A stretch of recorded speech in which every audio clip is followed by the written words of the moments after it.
गांव में एक बूढ़ी दादी रहती थी। एक दिन उसे किसी काम से दूसरे गांव जाना था, तो सोचा पड़ोसन से बोल देती हूँ कि एक दिन मेरे घर की रखवाली कर ले। दादी पड़ोसन के पास गई और बोली, मैं किसी काम से बाहर जा रही हूँ, क्या तू एक दिन मेरे घर की रखवाली कर लेगी? पड़ोसन ने तुरंत हाँ कर दी, बोली हाँ माँ जी, आप आराम से जाओ, घर की चिंता मत करो। दादी के जाने के बाद ये औरत घर की देखरेख करने आई तो उस घर के एक रूम में बहुत सारी अनाज की बोरियां पड़ी थी। बहुत सारी बोरियां देखकर औरत की नीयत खराब हो गई कि इतनी सारी बोरियां हैं और बूढ़ी को क्या ही पता लगेगा, एक बोरी मैं ले जाती हूं। अब ये अनाज की बोरी उठाकर जैसे ही वहां से जाने लगी, उसे भरम हुआ कि उस घर के पीछे बंधा हुआ एक बछड़ा जोर जोर से हंस रहा है। इसने ज्यादा ध्यान नहीं दिया और बोरी लेकर चली गई। जब शाम को बुढ़िया आई तो बोली, दादी जी आपका बछड़ा हंसता है। दादी बोली, मेरे को नहीं पता बेटा, कलयुग है, हंसता भी होगा।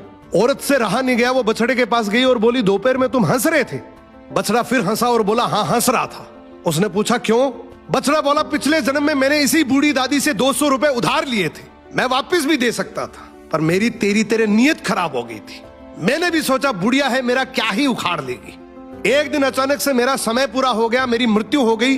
जब भगवान के घर गया तो भगवान ने कहा कि तुम्हारा 200 रुपए का कर्जा बाकी है, तुम दे भी सकते थे फिर भी नहीं दिए, तुम्हारा मोक्ष नहीं होगा। और भगवान ने मुझे गाय का बछड़ा बनाकर इसके घर में पैदा किया। अब सोचो मैं कब बड़ा होऊंगा, कब इसके काम आऊंगा, कब इसके 200 रुपए चुकेंगे और मुझे मोक्ष मिलेगी। तूने तो पगली इसको कमजोर समझ के इसकी पीठ पीछे से विश्वासघात किया है। अब तू खुद ही सोच ले तुझे क्या बन के पैसे चुकाने पड़ेंगे।